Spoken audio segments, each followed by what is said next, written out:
realidade. Primeiro de tudo, ela tem um nome formal de prevenção de crueldade contra animais de criação, que se aplica a suínos, a aves, e foi passada por referendo em 2018, mas entra em vigor em 1º de janeiro de 2022 para a carne suína.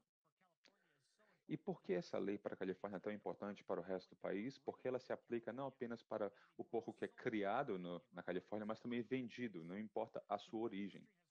A indústria tentou, através de vários esforços legais, anular essa legislação, mas essas tentativas não tiveram efeito desejado e parece que nós vamos ter realmente que nos conformar a esta lei no final do ano.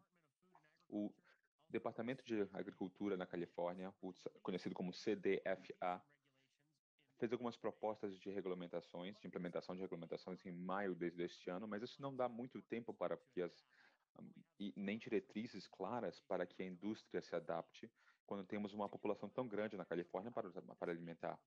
Para dar alguns detalhes sobre o que isso significa para produtores, isso se aplica para qualquer leitoa a partir de 6 meses, gestante ou não. Cada uma delas tem que ter pelo menos 24 pés quadrados ou 2,3 metros quadrados de espaço útil. E é importante notar que essa regra se aplica para a carne integral, ou não apenas produtos de combinação, como os produtos suínos incluídos em sanduíches, sopas, pizzas, hot dogs. Então, coisas como lombo, porco desfiado e outros têm que se conformar a essa lei. Existem alguns exemplos, algumas isenções importantes que são boas de destacar, incluindo aquelas matrizes que estiverem em tratamento individual, as que estiverem com 5 dias antes do parto, as que estão em período de lactação e outras que estão em situação temporária de reprodução. Apesar de que esse período não pode depassar 6 horas por dia e 24 horas dentro de 30 dias. Então, qual é o impacto na Califórnia? Nós temos mais de 40 milhões de pessoas na Califórnia, que representa cerca de 12% da população total, e a Califórnia tem um grande plantel de matrizes, cerca de 9 mil, e temos uma população muito grande. Apesar desse fato, apenas 9 mil matrizes, de acordo com a USDA, em 2020, são criadas no estado da Califórnia, o que representa apenas 0,1% de todo o plantel americano de matrizes. Então, muitos estados americanos terão que se conformar também à Proposição 12. No início de 2021, houve uma estimativa que menos de 4% de granjas americanas estavam em conformidade com essas regulamentações da Califórnia. E já vimos alguns esforços de produtores nessa direção, mas não está claro ainda que se teremos um mercado de suínos conforme a esta lei. Isso provavelmente vai causar uma carência temporária, talvez, na criação de suínos conformes na Califórnia. Então, com esse histórico sobre o que é a Proposição 12, eu vou ter o prazer de discutir isso agora com a nossa certificadora da Earth Claims. Eu gostaria de apresentar Rachel Burke, da Earth Claims. Rachel, é um prazer estar aqui com você. Você pode nos dar um pouco de histórico sobre você e o que sua empresa faz? Muito obrigada pelo convite, Hayat. É um grande prazer estar aqui falando com vocês sobre essa legislação, da minha perspectiva de certificadora. Meu nome é Rachel Burke, eu sou diretora de certificação da Earth Claims. Eu tenho uma formação em ciência animal, com foco em pesquisa e produção. Eu sou diretora de certificação há mais ou menos 6 anos agora. E a nossa empresa cuida atende certificação, a demanda de certificação de bem-estar animal, para aumentar o acesso ao mercado de varejistas e outros produtores. Então, certificamos cerca de 3.500 granjas nos Estados Unidos e no Canadá, todo ano. Temos mais de 20 inspetores e a nossa equipe na América do Norte inteira. E os programas que nós geralmente certificamos são dos mais complexos e robustos na indústria. Isso inclui a Global Animal Partnership e certificação para bem-estar animal, que são programas de certificação de bem-estar animal para todas as espécies. Produção de laticínio, carne bovina, frangos. E também gerenciamos o programa de pastagem natural, a certificação de pastagem natural.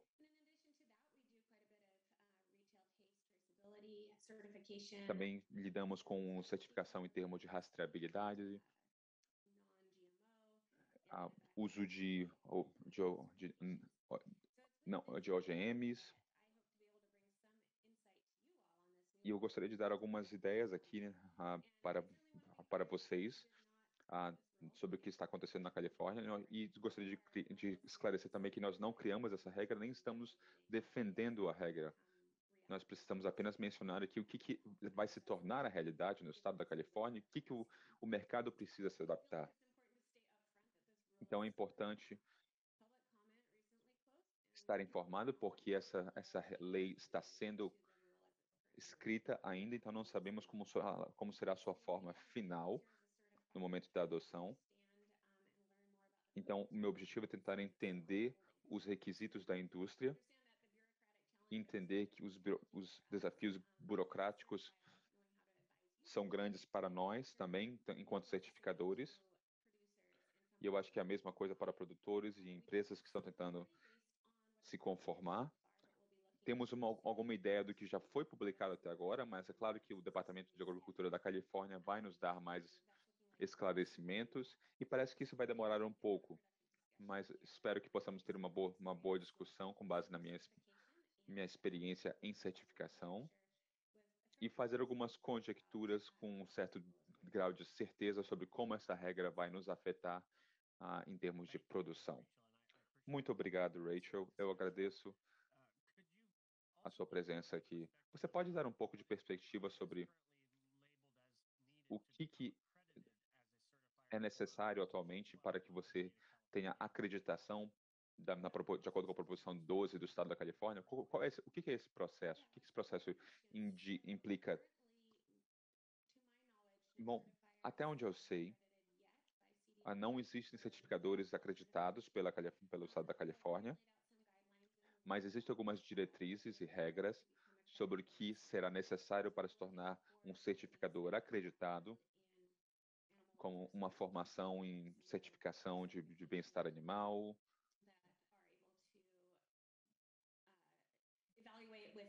para poder avaliar com um bom nível de certeza em procedimentos internos robustos, se as granjas conseguem se conformar à norma.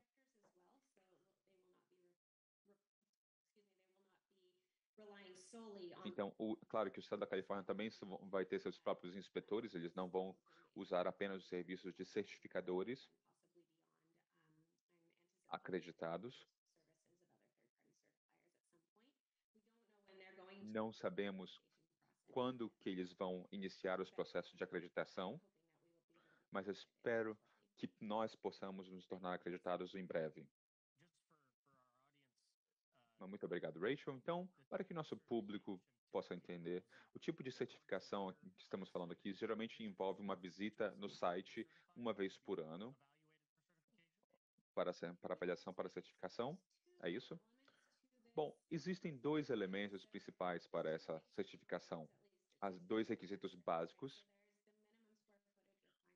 que é o espaço mínimo a metragem mínima para cada animal, e também o rastro documental, o que significa que os produtores vão ter que ter uma inspeção anual das suas instalações, para que o Estado da Califórnia possa determinar que eles se se conformam ou estão em processo de se tornar conformes à proposição 12, e parece também que haverá um requisito para cada operação na supply chain, seja da unidade de matrizes até onde o produto é, final é realizado.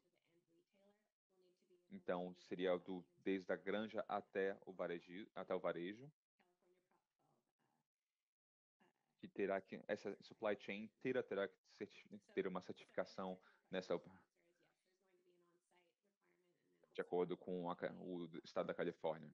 E também haverá visitas no site e também inspeção de documentos. Excelente, Rachel. Obrigado. Você mencionou uma norma de 24 pés quadrados ou 2,3 metros quadrados para cada leitor. É, eu tive a oportunidade já de trabalhar com várias granjas que estão avaliando o que seria necessário para se conformar à norma, para adaptar a sua produção, construindo instalações adicionais. Então, é isso que eu ouvi em muitas dessas conversas, porque eu construo designs para essas instalações, de modo que os animais tenham espaço suficiente, de acordo com a proporção 12, mas que isso seja feito também de uma maneira com bom custo-benefício, especialmente porque estamos numa fase em que houve um grande aumento de preço de materiais de construção, então não é um momento ideal para esse tipo de mudança numa operação. Eu gostaria de focar em algumas áreas com você, Rachel, que são áreas que eu geralmente observo que tem muitas perguntas ou há, há um certo espaço para interpretação do certificador, para dar uma perspectiva do que vai ser a sua função de certificadora em algumas dessas. Eu gostaria de falar sobre as restrições temporárias. Então, algumas matrizes podem ser isentas para fins de reprodução, que geralmente incluem etapas como inseminação artificial, exames de gestação, intervenção veterinária, mas as regras da Proposição 12 especificam um máximo de 6 horas por dia ou um máximo de 24 horas dentro de um período de 30 dias. O que eu vejo na indústria, entre os produtores que estão tentando se conformar à Proposição 12, eles estão escolhendo utilizar baias de livre acesso, como podemos ver aqui na foto, ou algo muito similar, como áreas de movimento restrito, temporários, em que os animais podem ser reunidos para procedimentos de inseminação. Então, uma parte das granjas tem escolhido essa alternativa, o que dá espaço suficiente atrás das baias para que as matrizes possam ter um espaço total de 24 metros ou 24 pés quadrados ou mais. Então, eu gostaria de saber a sua interpretação. O que um cliente seu teria seria teria que fazer para poder se conformar com a proposição 12? Então, as baias de acesso livre não têm restrições de acordo com a norma que você está se referindo. Eu acho que você está certo. Muitas pessoas vão escolher utilizar isso como alternativa em suas operações. É interessante porque em versões anteriores desta regra, os produtores tinham uma restrição com relação a certos espaços, como certas baias. E parece que essas baias de livre acesso podem ser usadas no site, não tem problema de usá-las nas operações, mas com relação a seu uso, ele com certeza vai passar por um escrutínio muito forte por causa desse período de 6 horas por dia, ou de máximo de 24 horas no período de 30 dias. É claro que um inspetor só vai visitar a granja uma vez por ano, então eles terão um curto período para poder observar a produção ou o manejo da operação.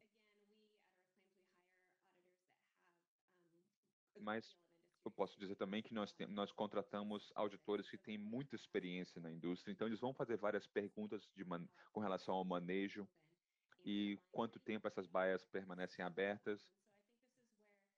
E também vamos usar muita evidência documental. Então haverá uma necessidade de registros bem mantidos, bem escritos, porque a auditoria vai avaliar basicamente o tempo em que de confinamento de uma matriz individual. Mas como eu mencionei, nós temos outros modos de verificar o, o tempo de confinamento que uma operação utiliza para cada matriz e se eles estão conformes ou não a essa regulamentação.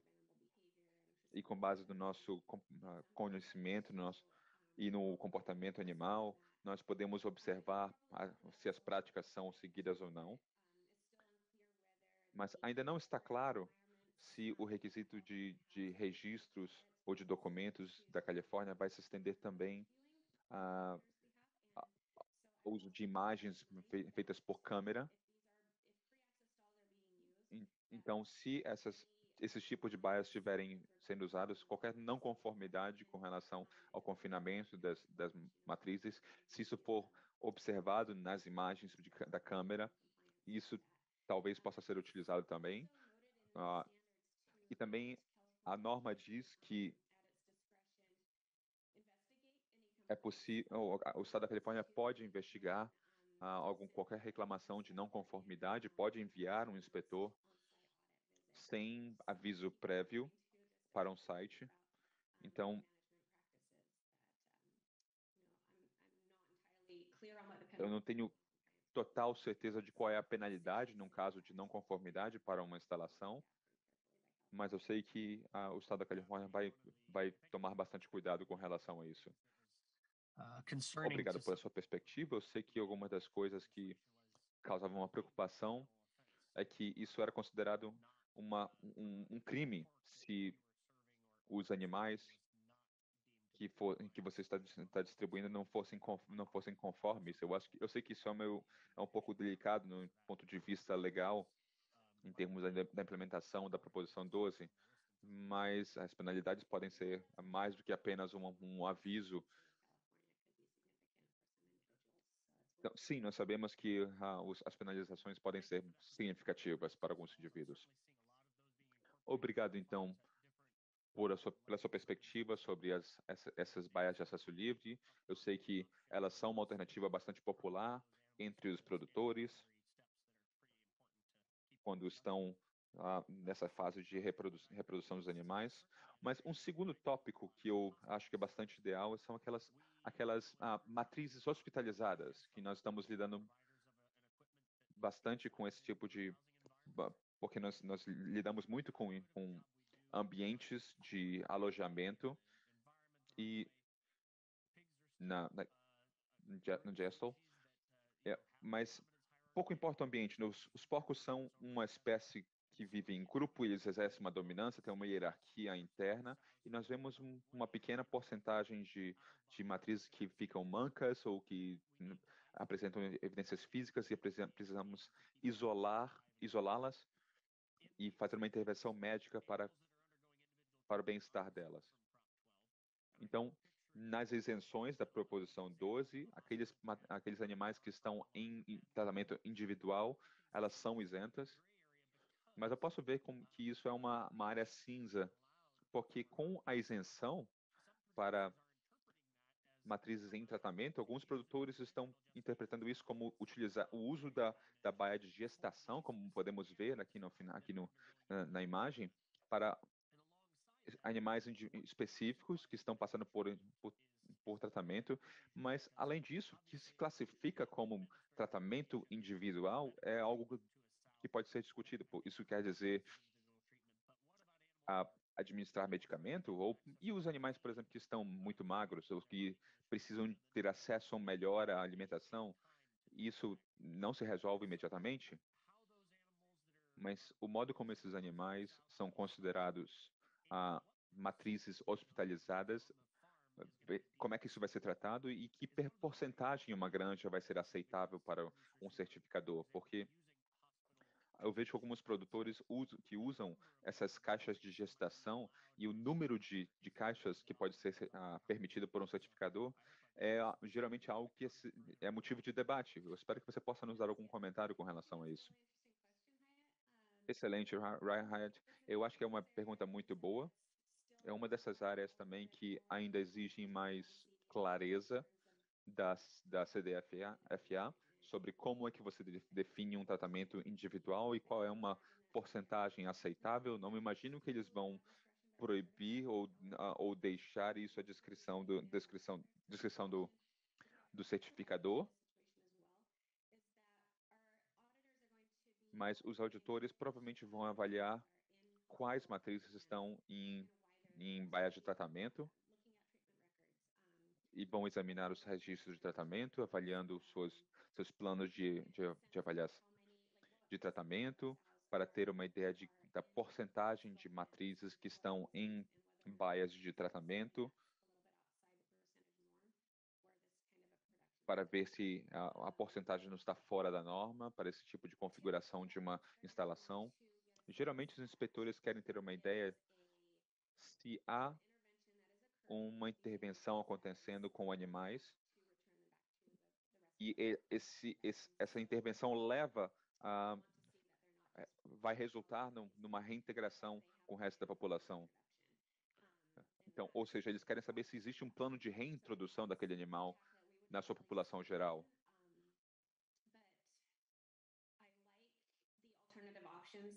Eu gosto das alternativas apresentadas aqui como outras alternativas para uso dessas baias, se houver uma preocupação legítima com relação ao uso dessas baias de gestação para tratamento de um animal. Então, a imagem que você tem aqui permite que uma matriz esteja próxima aos outros animais, mas ela tem também o espaço que é exigido pelo estado da Califórnia. Então, se estamos falando de redesenhar alguns dos nossos espaços, o que deve acontecer em várias situações, em várias instalações, seria bom também pensar em ter baias de tratamento que estejam em conformidade com a interpretação mais restrita da proposição 12. Exato, essa é uma boa. É interessante isso, porque é muito próximo do tipo de aconselhamento que eu tenho dado aos meus clientes. Eu acho que um auditor geralmente verificaria as leitoas que estão no ambiente de tratamento que parecem ter se recuperado e seriam candidatas à reintrodução a um grupo, ao restante do grupo. Eu acho que essa é uma demografia interessante que pode ser examinada por um auditor. Então, vamos falar um pouco mais sobre as opções de alojamento nesse próximo tópico. Uma área eu, que eu vejo muito nos designs dos celeiros é o fato que nós temos variações biológicas, porque nós temos aqui animais vivos. Então, só para dar uma ilustração do que eu estou falando, eu peguei uma imagem de um celeiro de gestação. Aqui em cima nós temos 2.724 espaços de matrizes. A maior parte deles são baias individuais de gestação, com as temporárias no canto superior direito. E pensando então que nós precisamos de 24 pés quadrados por animal, aqui na imagem de baixo nós temos um espaço conforme para poder alojar esses animais e deslocá-los de modo estratégico, perdendo cerca de 600 espaços, um pouco mais de 600 espaços com relação ao design original. Esse é um problema, então, que os produtores estão enfrentando. Eles querem manter o acesso ao mercado da Califórnia, eles não têm problemas em fornecer um bem-estar animal melhor, mas a perda de unidades por animal em seus espaços provavelmente vai ferir o bolso. Então, um modo de tentar minimizar esta perda financeira é importante. E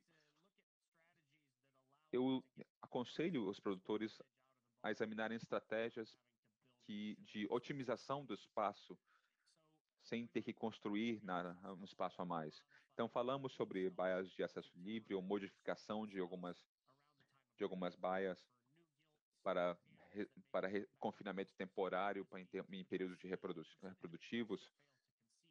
E existem alguns animais que não conseguem, que não alcançam a fecundação. Então, aqui nós poderíamos fornecer um espaço, por exemplo, mais adequado para esse tipo de animal. Então, esse é o foco dessa área na esquerda. Mas daí eu deslocaria esses animais para um grupo que ajudaria no acasalamento, ao mesmo tempo, em, em currais pré-gestação, por cerca de 5, 6 semanas. Isso incluiria cerca de 63 matrizes, nesse exemplo especificamente, nos animais que estão em acasalamento mais ou menos ao mesmo tempo. E você pode ver aqui embaixo um portão que poderia ser usado opcionalmente como baia de tratamento, mas usando o espaço também que já está alocado para esses animais. A minha pergunta, então, para você é nesse último estágio aqui, os currais após a gestação, após a fecundação. Essa seria uma área em que nós teríamos a oportunidade de retirar as matrizes que não conseguiram manter a gestação. Algumas granjas têm uma taxa de fecundação de 95, 96, mas não é 100%. Então, deixando todos os animais que foram colocados nesses espaços originalmente, nós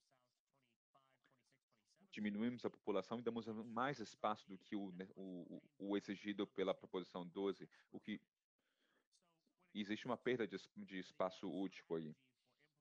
Então, em termos de estratégia para conformidade com a proposição 2, eu queríamos minimizar as perdas de espaço, mas com base na taxa de fecundação para otimizar o uso do espaço.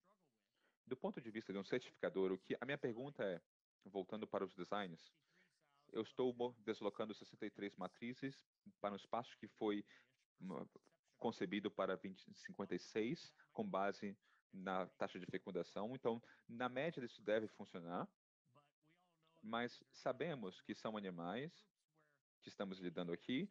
Teremos grupos em que 85% de taxa de fecundação é alcançado, mas em outros 90 e poucos por cento. Então, como que isso vai ser interpretado por um certificador quando você tem um grupo que já está vivendo juntos, já se estabeleceu em termos de dominância e hierarquia, mas ele pode exceder esse espaço de 24 pés quadrados por causa de uma taxa de fecundação mais alta.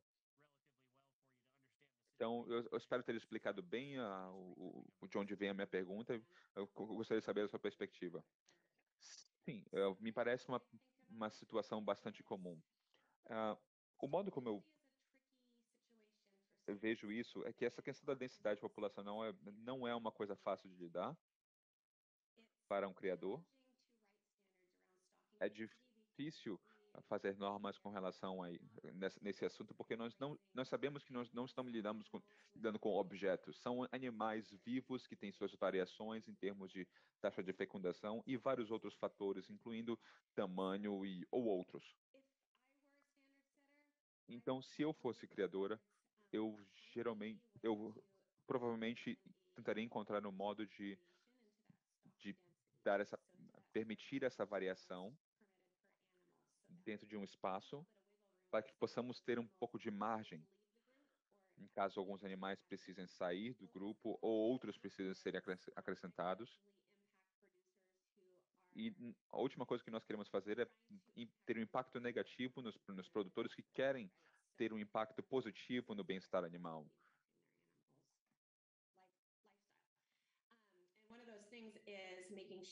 E uma das coisas que fazemos é tentar garantir que nós não estamos deslocando uma matriz que está acostumada a um grupo e tirando desse grupo desnecessariamente. Então, se pudermos ter uma margem por essa variação de percentual, seria interessante. Mas a regra que foi nos dada pelo estado da Califórnia são 24 pés quadrados ou 2,3 metros quadrados, mas sem uma margem de variação. Eu acho que seria interessante esclarecer, pedir esclarecimentos para o estado da Califórnia, mas de acordo com o que eu entendo da norma, não acho que não é esse o modo como a implementação vai ser exigida. Eles são muito diretos nessa metragem, 24 pés quadrados, sem nenhuma orientação adicional da CDFA.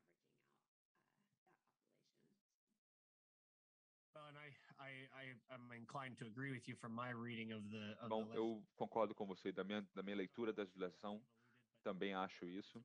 É um pouco, infelizmente, porque nós estamos tentando nos conformar à regra, interpretando a regra de maneira eficaz, mas isso nos faz voltar à pergunta de como nós podemos usar aquelas baias de hospitalização, se ela pode ser usada para o alojamento de algumas matrizes que seriam melhor isoladas. Mas certamente esses produtores não estão necessariamente de acordo com a decisão dessa metragem do estado da Califórnia. Então, dizer que alojar animais em espaços maiores seria mais uma alfinetada nessa situação também. Mas, continuando, sempre temos pouco tempo aqui. Você mencionou anteriormente câmeras na granja. Na última década, eu tive a oportunidade de trabalhar em algumas granjas e vi o uso de câmeras para capturar eventos de maus tratos animais e responsabilizar as pessoas que fazem isso. Então, não diria que isso acontece em 100% das granjas, o uso dessas câmeras, tecnologias de câmeras, mas você falou um pouco sobre quando o auditor faz uma visita. Estou curioso em saber se essas câmeras seriam consideradas aplicáveis para auditores que querem ter uma ideia melhor do que acontece nos outros dias do ano que eles não estão visitando. É uma excelente pergunta e eu acho excelente quando os produtores usam essas câmeras, porque esse é um dos melhores modos de reduzir ou eliminar maus tratos animais. E vemos que isso está se tornando comum para qualquer espécie, em granjas de qualquer espécie. Não importa se eles acham ou não que isso pode acontecer nas suas operações, mas é bom poder usar a imagem para confirmar uma alegação. Eu acho que esse é um grande fator de mitigação de risco e que está se tornando cada vez mais comum. Nesse programa específico, se isso vai ser exigido para fins de certificação, é uma boa pergunta. Eu ainda não sei. Eu sei que a forma como a norma está escrita é que os produtores terão que fornecer documentação e registros escritos e para qualquer pessoa que está tentando ser certificada, indicando com que frequência, por quanto tempo cada matriz foi confinada e se houve alguma exceção. Isso precisará ser mostrado na documentação mantida para rastreabilidade em toda a supply chain.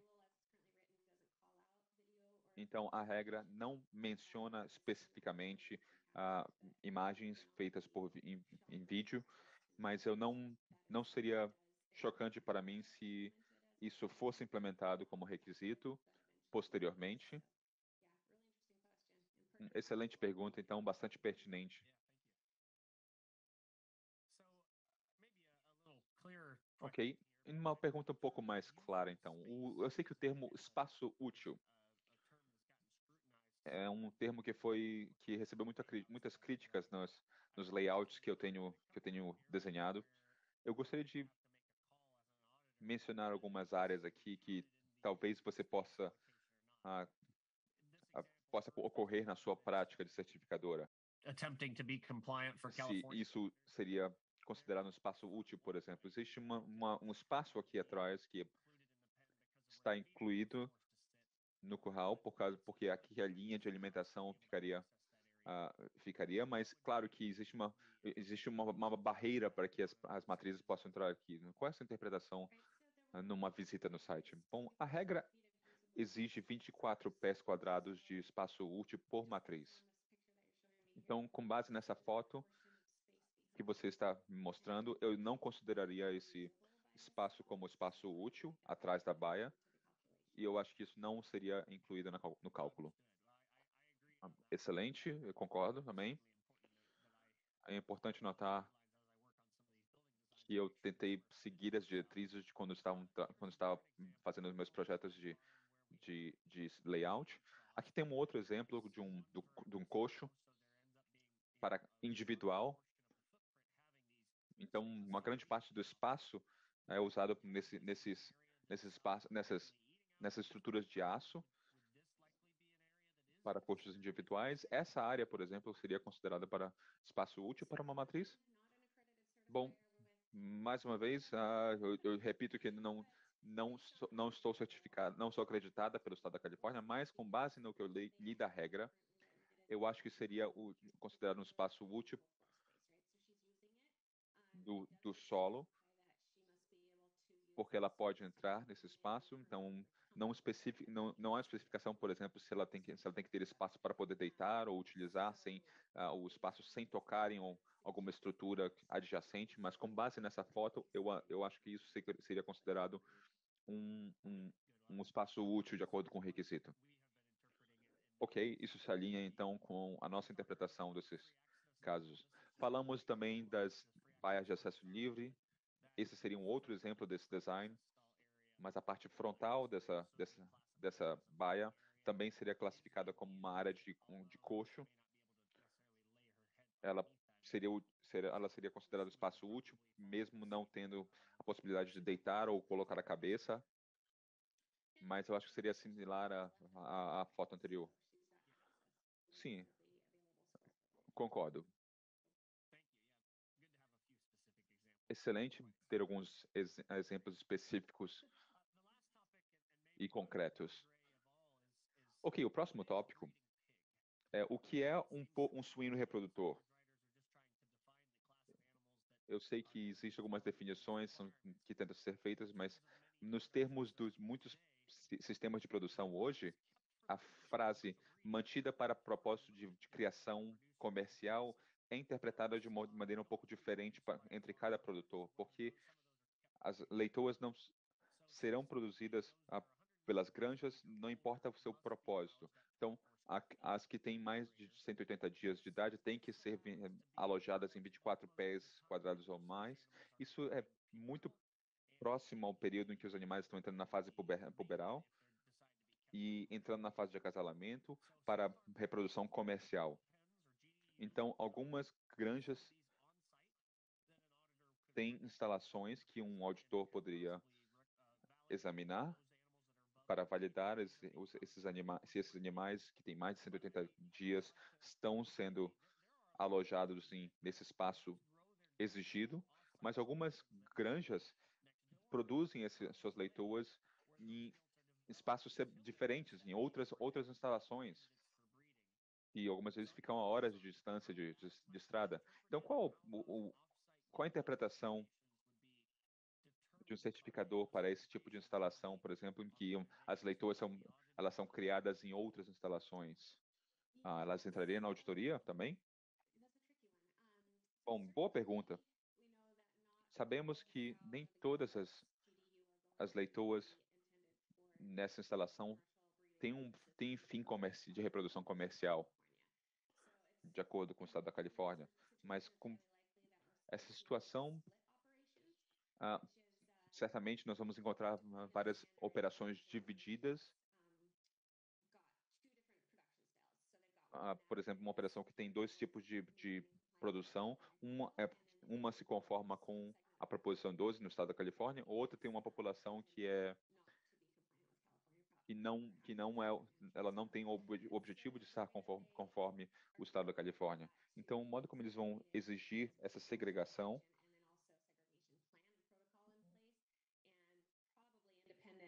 provavelmente vai ser independente,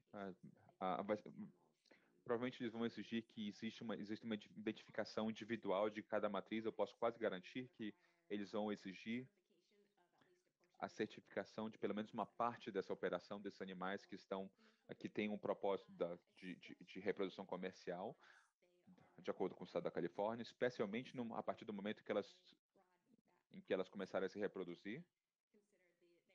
Aí elas vão ser consideradas como estando tendo entrado no processo de reprodução comercial e precisarão ser certificadas. É claro que sabemos que algumas dessas leitoas não vão ser enviadas para propósitos de reprodução comercial, mas, claro, essa é uma situação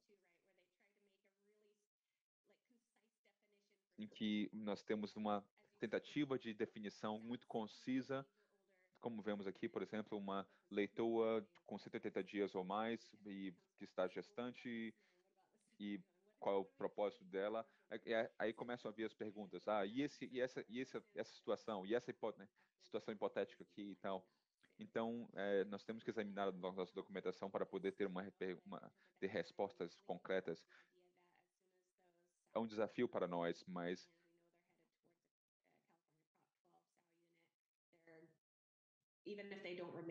mesmo se não houver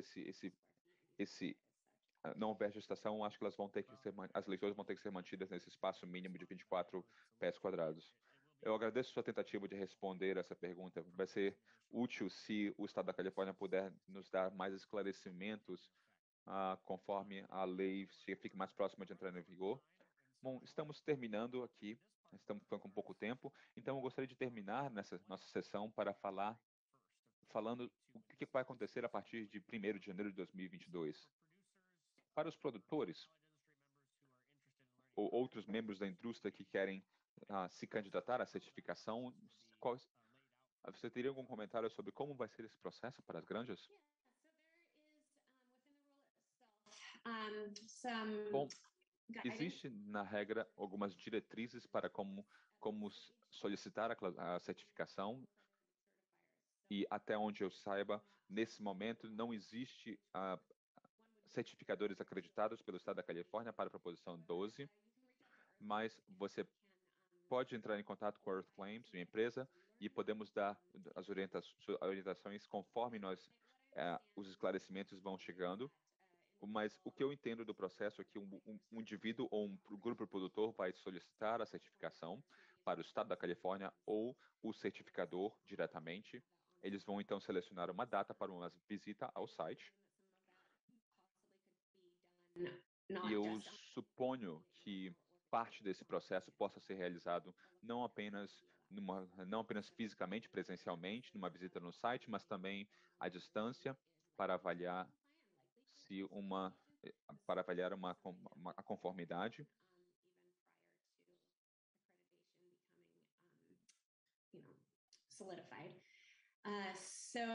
Isso pode acontecer mesmo antes da acreditação começar a acontecer, mas realmente a data está chegando, 1º de janeiro de 2022, estamos próximos, então, a 1º de janeiro de 2023, as granjas têm que ser certificadas. Então, se eu sou produtora de suína e eu estou vendendo para o estado da Califórnia, eu preciso garantir que o meu produto é conforme até 2022 e certificado até 2023, porque nós não sabemos, a esse momento, o que vai ser acrescentado na norma e o que vai ser adotado efetivamente a partir da data de 2022, de 1º de janeiro de 2022. Então, se você acha que você vai vender para o estado da Califórnia, esse é o momento de começar a se conformar com a regra. A última coisa que você quer fazer é esquecer ou deixar para a última hora para se conformar à regra. Excelente, é bom saber que existe um período de tolerância para você conseguir a sua certificação. Vai ser interessante ver como que isso vai se desenrolar no ano de 2022. Mas, Hyatt, eu não sei se eles estão chamando isso de um período de tolerância Eu acho que não é assim que o estado da Califórnia está chamando isso, mas é interessante dizer que eles fizeram uma distinção entre as duas datas, uma para conformidade e outra para certificação de fato.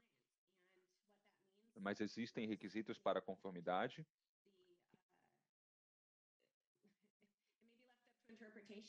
Isso pode ser deixado um pouco aberto para a interpretação, mas eu não quero passar muito tempo fazendo. Eu não quero passar muito tempo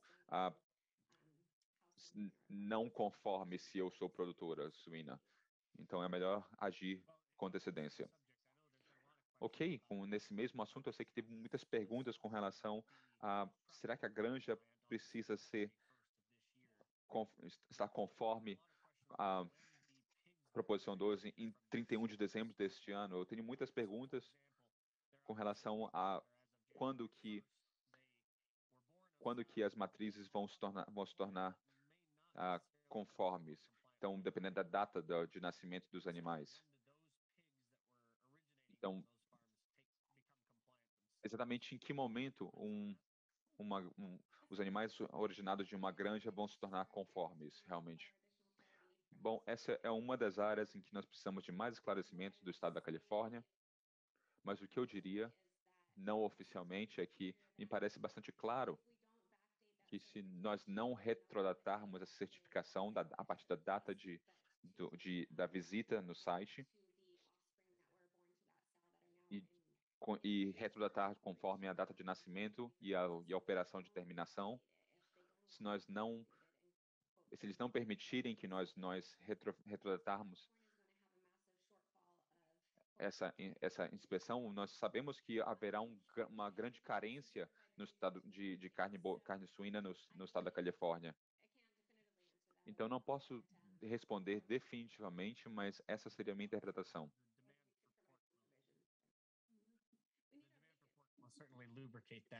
Certamente, a demanda por carne suína vai lubrificar esse procedimento, esse processo.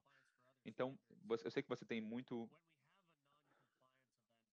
experiência com relação à certificação. E quando existe um caso, por exemplo, em que uma granja não está conforme e não obtém a certificação, o que eles podem esperar de uma certificadora como você?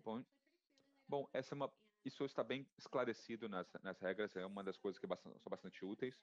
O que eles disseram é que se existe um caso de não conformidade identificado na auditoria, a operação vai receber uma notificação de não conformidade e ela terá um prazo para responder com ações corretivas ou uma contestação, se eles considerarem que o aviso de não conformidade não é justo.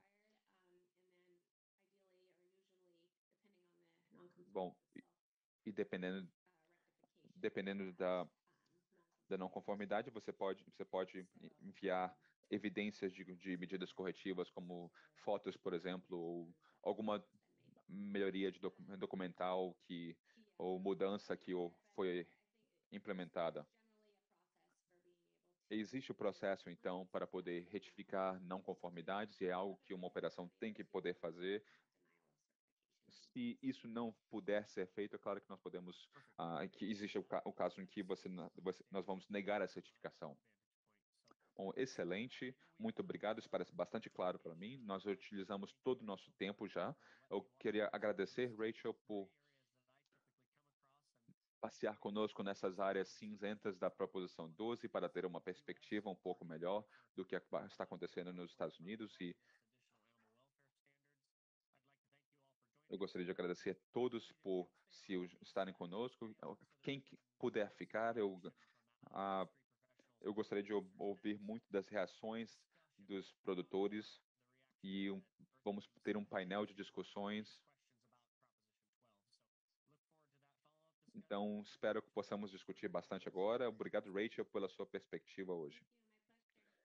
Muito obrigado. Hello, everyone. This is Hyatt Olá a Frobos. todos. Meu nome é Hyatt Frobos.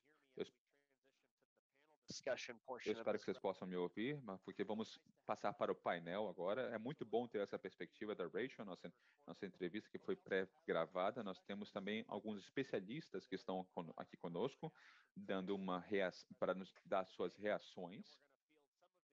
E vamos receber algumas perguntas do público, porque houve algumas perguntas muito interessantes. Eu agradeço por vocês terem se juntado a nós nesse evento. É um tópico bastante interessante e controverso para muitos de nós nos Estados Unidos, mas primeiro de tudo eu gostaria de apresentar nossos panelistas hoje. Eu vou começar com Dave Wade, que é vice-presidente de operações para Honora Company. Dave, se puder nos dar um pouco do seu histórico, da sua formação e da sua perspectiva sobre por que você é um bom candidato para esse painel, eu agradeceria. Obrigado, Hyatt. Eu nasci e cresci em Minnesota, numa área rural. Meu pai era produtor suíno. Ele entrou nesse mercado nos anos 70 e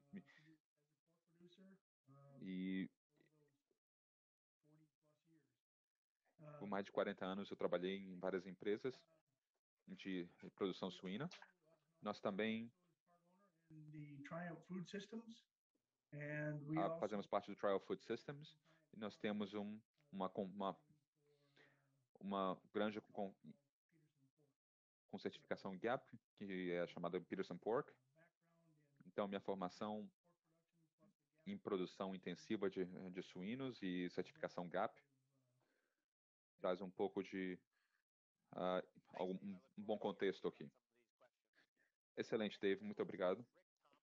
Nosso próximo panelista é Rick Thomas, que é presidente da Agro Property Solutions, que é uma empresa de construção, que ele está envolvido em muitos dos designs que eu trabalho também. Então, Rick, se puder falar um pouco de você. Obrigado, Hyatt. Eu agradeço a oportunidade. Eu trabalho com design de instalações desde 1985. Eu vi muitas mudanças na indústria. E claro que esta nova cria vários desafios para os produtores e está aberta a interpretações também com esse background. Fazendo isso há muitos anos, eu já vi muitas modificações acontecendo nas estruturas e equipamentos e como tudo isso funciona. Obrigado. Teríamos grandes perguntas para vocês também sobre como esses celeiros são planejados. Nosso último planejista que é Dirk Hesse, que vem da Alemanha e ele é especialista em reprodução suína. Ele há muito tempo ele trabalhou na indústria alemã, que tem passado por várias modificações também em termos de requisitos, de registros, e essa perspectiva internacional é muito válida para a gente. Dirk, se puder nos dar um pouco de perspectiva sobre o seu papel, sua função na indústria. Eu sei que você também tem algumas coisas interessantes a falar sobre como a indústria europeia teve que se adaptar às mudanças de regulamentação com o tempo. Obrigado. Eu peço desculpas pelo meu inglês, mas vou tentar falar da melhor maneira possível. Eu também nasci e cresci numa granja. A minha granja era muito pequena para se viver, então entrei no campo de estado científico, de bem-estar e comportamento animal, em 1990. Esse foi o meu trabalho promocional. Eu desenvolvi uma baia de parto e aí 30 anos atrás, comecei a trabalhar com regulamentações na Alemanha. Agora, em 2008, eu comecei a trabalhar como freelancer, como consultor independente. Eu trabalhei muito na Alemanha, mas também em alguns estados e na União Europeia e na parte leste da Europa, alguns dias também na China. Eu fui para os Estados Unidos uma vez, apenas uma vez.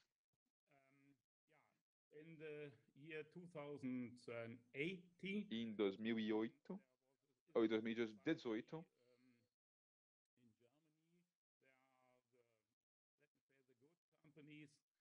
eu comecei a trabalhar com boas empresas aqui na Alemanha em termos de reprodução animal. A função de conselheiro de reprodução e bem-estar animal foi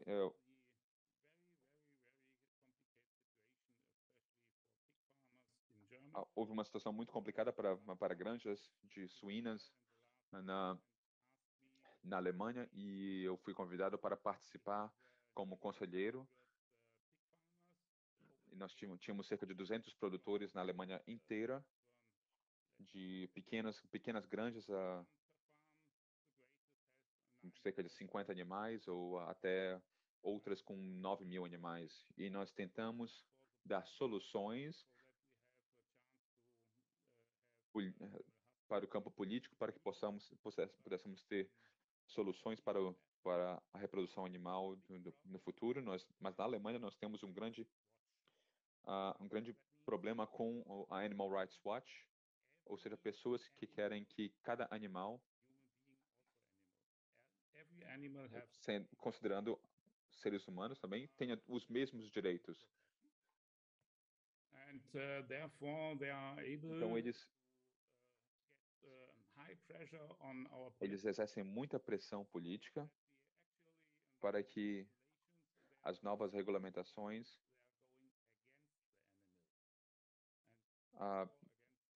existem algumas regulamentações que vão contra os produtores animais, ou contra aquilo que os produtores defendem, porque essa é uma razão pela qual, especialmente na Alemanha, muitos produtores suínos fecharam suas produções. Então nós temos nas suas operações, nós temos muito trabalho no campo político, o que é basicamente o que eu faço principalmente atualmente, discutindo questões políticas para dar um bom direcionamento para a indústria de suína na Alemanha para o futuro.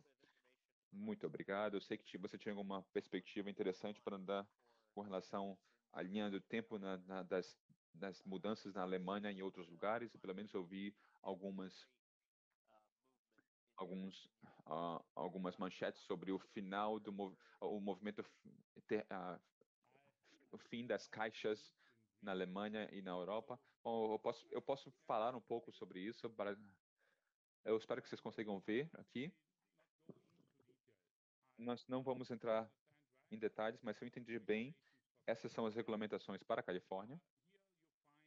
Aqui você vai encontrar as regulamentações atuais da Europa, mas lembre-se que nós temos uma regulamentação para a União Europeia, e cada estado na União Europeia tem que implementar esta regulamentação em suas próprias regulamentações. E a partir desse passo, eles podem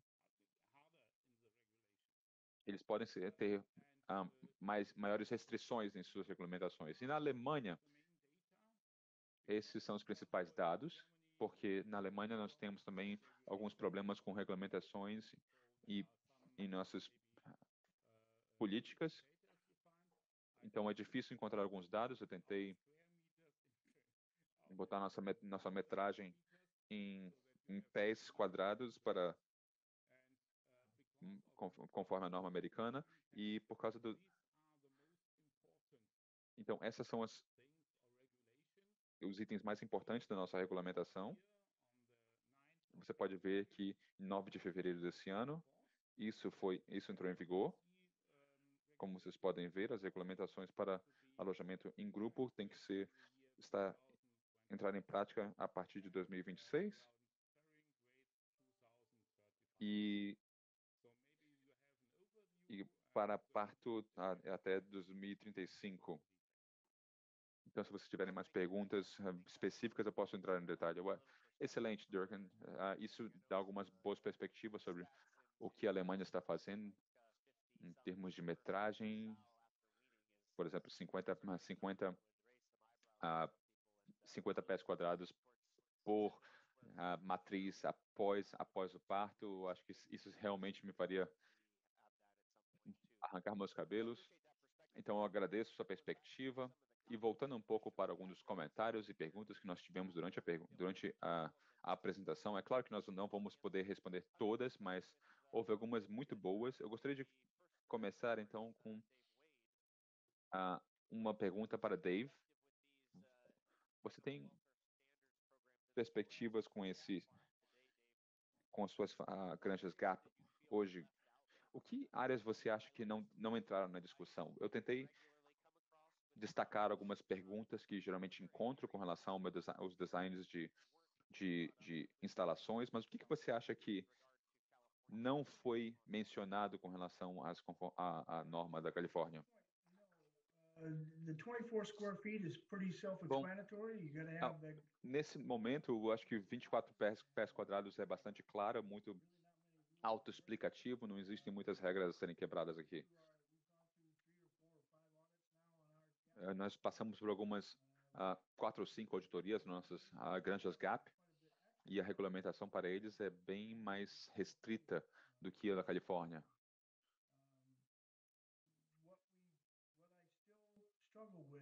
O que ainda acho que é um quebra-cabeça é a condição individual corporal de como você lida com isso. O sistema de alimentação Gestal permite um monitoramento da alimentação de cada animal através do microchip. O próximo passo é para animais mancos ou com outros problemas que nós precisamos resolver. Como é que nós gerenciamos esses animais que estão mancando e para poder fazer com que eles entrem em tratamento no momento certo. Excelente, Dave. Rick, você tem algum comentário? Eu sei que você participa de muitos designs de instalações. Você acha que houve alguma área que poderia ter sido mencionada? Eu acho que o que eu recebi muito feedback foi com relação à metragem de 24 pés quadrados, aquilo que é considerado útil, por exemplo, uma passarela de 3 pés, cerca de 1 metro, uma área, uma caixa, por exemplo, que é considerado útil, mas quando chegamos nessa área de 3, 4 pés, e com os animais que estão deitados, e outros não podem passar para chegar a uma área comum, aí nós temos uma consideração a ser feita. Essa é uma área que eu ainda vejo que é muito cinzenta, que em alguns designs que os produtores nos pedem para construir. Ryan, se eu puder comentar, quando eles falam sobre baias de acesso livre e confinamento temporário, eu gostaria de mudar um pouco a terminologia para confinamento voluntário, porque a matriz decide se ela vai entrar naquela baia ou não. Bem interessante isso, Dave. Nós tivemos algumas perguntas que estavam relacionadas a isso. Provavelmente eu provavelmente não defini muito bem a minha pergunta na sessão com a Rachel. Eu diria que a área que eu vejo que é a mais cinzenta, a maior parte dessas baias de acesso livre ou essas baias modificadas, elas têm a possibilidade de ser trancadas ou fechadas por um período, temporariamente. E eu acho que isso vai ser usado em várias produções, várias instalações para vários fins. Mas a pergunta é, quanto tempo os animais passaram restritos ou confinados, porque a regulamentação exige não mais do que 24 horas num período de 30 dias. Então, durante o uso voluntário da baia, eu acho que isso não vai ser muito analisado, mas quando você tranca uma baia, os auditores vão pedir registro de quanto tempo o animal passou confinado. Eu acho que isso vai ser bastante difícil para os produtores manter registros, porque isso não é registrado hoje, mas poderia ser uma área de preocupação para os auditores que estão tentando garantir que isso vai estar conforme, que esse item vai ser conforme. Acho que essa vai ser uma área interessante de discussão para tentar encontrar um meio termo. E a Rachel está conosco, então ela pode acrescentar seus comentários se ela achar que adequado. Talvez eu possa dar um exemplo da regulamentação alemã. acho que no futuro nós teremos baias de livre acesso individual, porque nós temos, após o desmame, precisamos ter alojamento em grupo e um lugar em que as matrizes possam entrar, porque outras matrizes são muito agressivas, podemos dizer assim. Nas regulamentações, nós temos também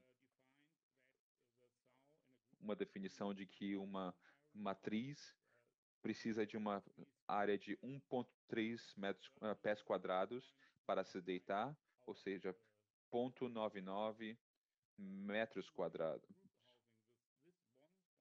Então, se você tiver um alojamento em grupo, essa área para se deitar, você pode colocar nessa área um coxo, uma baia de alimentação de livre acesso. E aí, nesse coxo, você tem um lugar de 1,3 metros quadrados que você pode colocar essa área, né, incluindo os 5 metros quadrados que você precisa depois do desmame. Eu acho que esse vai ser o sistema comum no futuro, porque você precisa de espaço para que as matrizes... Você pode comentar um pouco sobre as auditorias, as certificações que existem na Alemanha para o período em que esses animais estão confinados temporariamente na baia de alimentação? Sim, primeiro, temos uma empresa... To have a good working place.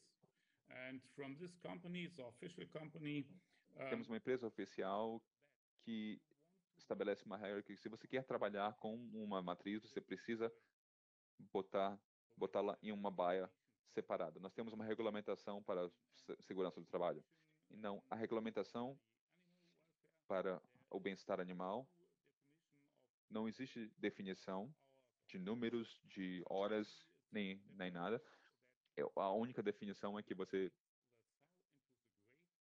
pode colocar a matriz nessa baia durante o período necessário para a inseminação, o período útil de trabalho. Obrigado por essa perspectiva. Uma pergunta para o Rick, mas eu gostaria de comentários de todos. Mesmo trabalhando com os produtores que estão se conformando com a proposição 12, nós falamos um pouco sobre baias de hospital, de tratamento, e o que você acha com relação aos comentários que foram feitos aí, e especialmente com relação à porcentagem de espaço para cada um desses espaços, desses lugares? O que você acha que é mais adequado? Eu acho que nos últimos meses, o que nós temos visto são baias para hospitalização e, dependendo do tamanho dela, nós vemos cerca de 2 ou 5 espaços para animais.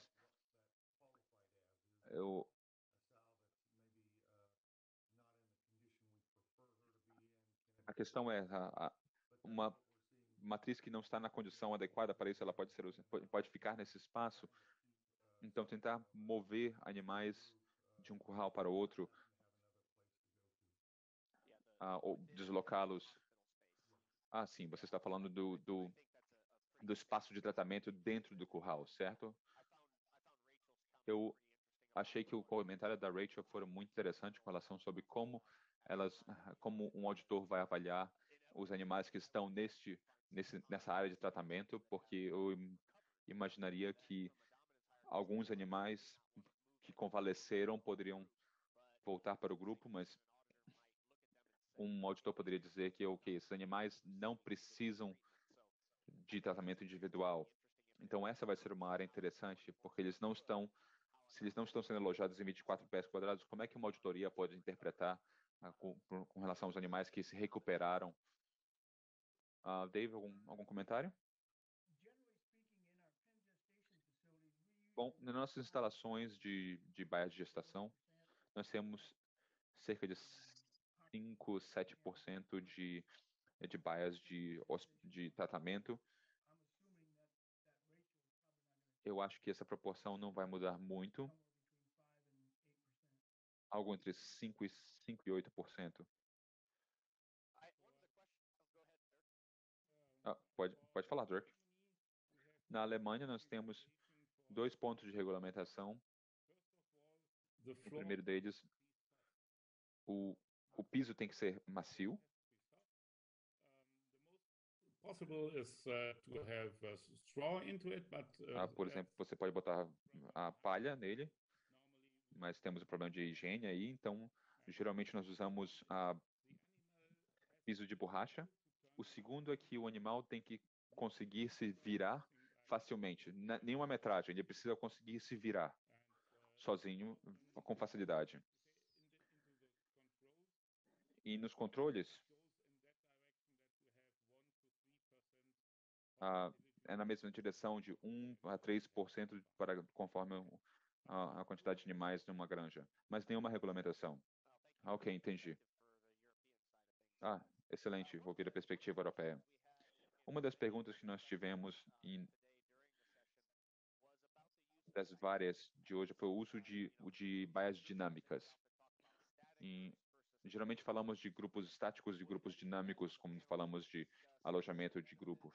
Mas alguém gostaria de discutir os benefícios dessas estratégias? Eu, por exemplo, digo que as baias dinâmicas seriam mais eficientes em termos de espaço para atender os requisitos mínimos de espaço. David, Dirk ou Rick, algum comentário com relação ao uso desses tipos, da popularidade dessas opções? Go ahead, Dirk. Please. We have a lot of experiences into praxis. Let me say in a very rough way, in dynamic groups, you need less space per pig, and you have also less investigations for the piggery. In single grades with free access, you have the highest investigation, and you need most of the place. But in economics, a very important data is the farrowing rate, because sows which are going outside the group in the time before farrowing are very expensive sows. And so we also see that in a single grade with free access, we have a farrowing rate normally from over 90%, and in the dynamic group under 80. And there's a lot of money you can lose. Yeah, that's a big difference. I think single grade with free access is, if you look at on economical way, it's the best solution. Thank you for that perspective. Dave, you had comments as well? Yeah. Pretty much everything we have is static groups, but the difference is that we can, they're in crates for the first 30 to 45 days after insemination, and then they're put together after the preg check. So that's a huge discrepancy between what California regulations are going to be looking at right now and the way we're presently running our gestation systems. In our gap farm, we still just run static groups. We've got plenty of room to do that with. So we don't do much dynamic. Just from the obvious points of fighting and risk of losing that pregnancy because of fighting. Thank you, Dave. We've got time to field a couple more questions, and one of the ones that I want to make sure we touch on, and then I think I've got a good one for Dirk to comment on as we wrap things up today. But there were several questions in the Q&A about biosecurity for audits and unannounced audits. And I don't know that any of you guys are perfectly capable of answering that, but I think it's an interesting topic to bring up because Dr. Temple Grandin made a comment in Pig Progress recently about how COVID-19 required a lot of virtual audits and some of the problems associated with that for the integrity of some of these standard systems long term. It definitely appears as though some virtual audits might be allowed by the state of California, but they stress that they want to have face-to-face audits. And so that unannounced audits and biosecurity side of things, I think, is going to be an area of interest for people who are looking to be compliant. Any comments from you guys on that piece of the equation?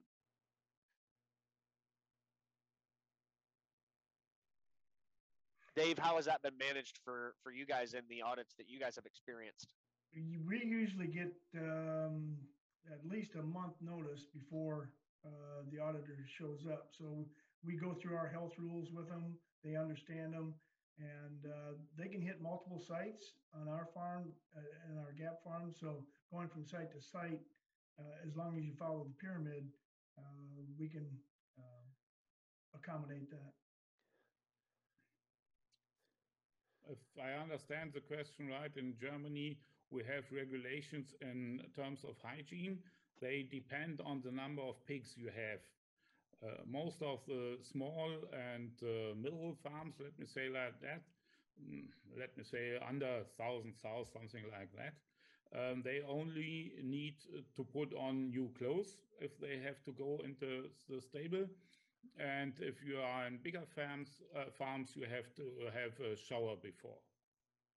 So we have, I think, very good regulations in terms of hygiene. Great problem in Germany we have, including the African swine fever, because we have, let me say, some people, they want to have that all our pigs have access to the sun and to the wind.